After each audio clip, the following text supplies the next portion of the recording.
I don't have opinions. I have demonstrable facts.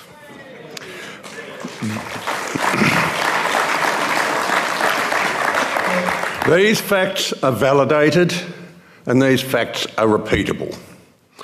Fact number one, no one has ever shown that human emissions of carbon dioxide drive global warming.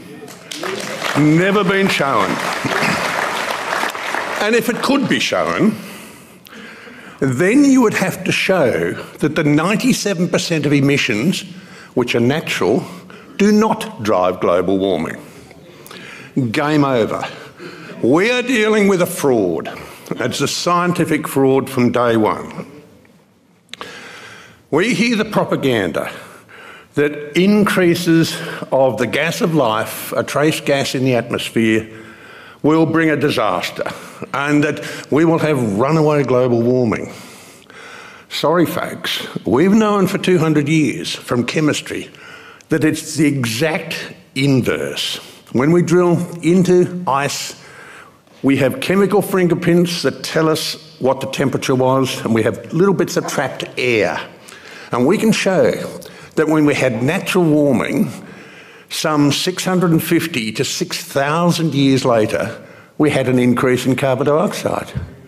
It's not carbon dioxide that drives temperature, it's the exact inverse. Another fraud.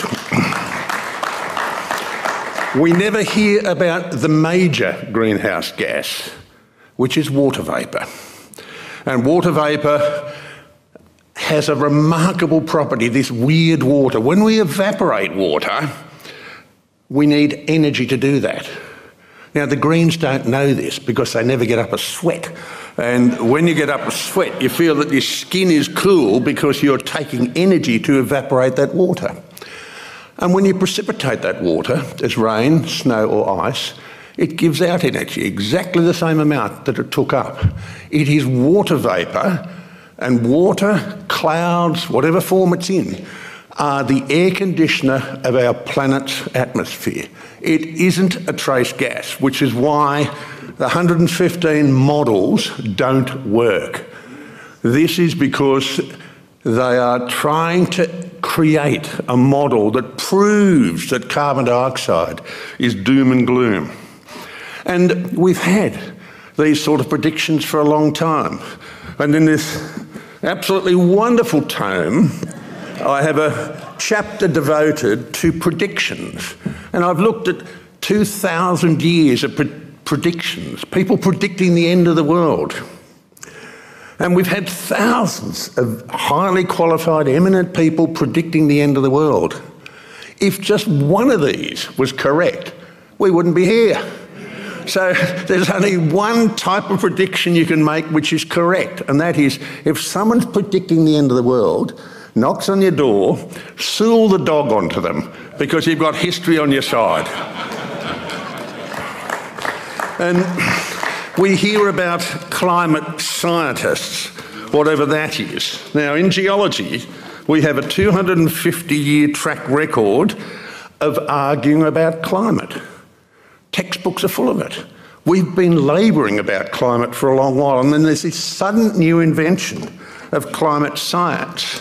And I had some of these when I was head of department at the University of Melbourne, and these are embittered, obscure, unemployable academics funded by your taxes, and those taxes are to fund these people's hobbies, and the end result of that is that they put good people out of work and they cost our nation trillions.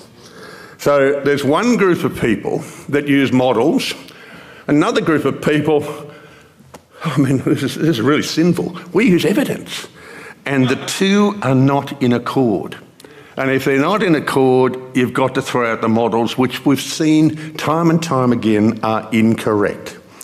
So we can look back in the past and we can see that we've had 6 great ice ages.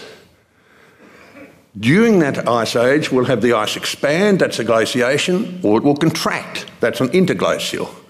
We are currently in an interglacial of an ice age that started on a Thursday 34 million years ago. And the ice has come and gone. In our last interglacial, sea level was about 7 metres higher. Temperature was about 5 degrees warmer. So if someone says, oh, this is the hottest day on record, you have to ask, since when? If it's the hottest day in the last 120,000 years, then that is a record. But since when? So if we go to the peak of our interglacial, which was about 4,000 years ago, it was about 5 degrees warmer. So it's cooler than the hottest temperature on record. If we go to the time of Jesus, when it was warm, it's about 4 degrees cooler than then. If we go to the Dark Ages, go to the Viking Age, we've actually warmed up since then. If we go to the medieval warming, we've cooled down since then. And if we go to the Little Ice Age, we've warmed up since then. So since when? And I know this is going to surprise you, but we've just come out of a Little Ice Age. What do you think temperature's going to do? Fall or rise?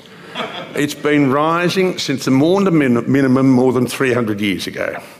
So it is no surprise that if you have cut-off times for temperature or for sea level or for hurricanes or whatever, you can spin whatever yarn you want to spin. These 6 great ice ages started when we had more carbon dioxide in the atmosphere than now. We have 0.04% of that gas in the atmosphere, which is meant to be a pollutant, which is colourless, odourless and tasteless. But this pollutant is meant to kill you. Now, gentlemen, please don't listen to this. We have a problem with a crisis. It's not a crisis of climate. It's a crisis of common sense. It's a crisis of government policy. It's a crisis of education. And we hear words like emissions. Well, that means nothing to me because the atmosphere has changed in its carbon dioxide content from over 20% to now, which is really low in geological time. If we halved it, all plant life would die and animals would die.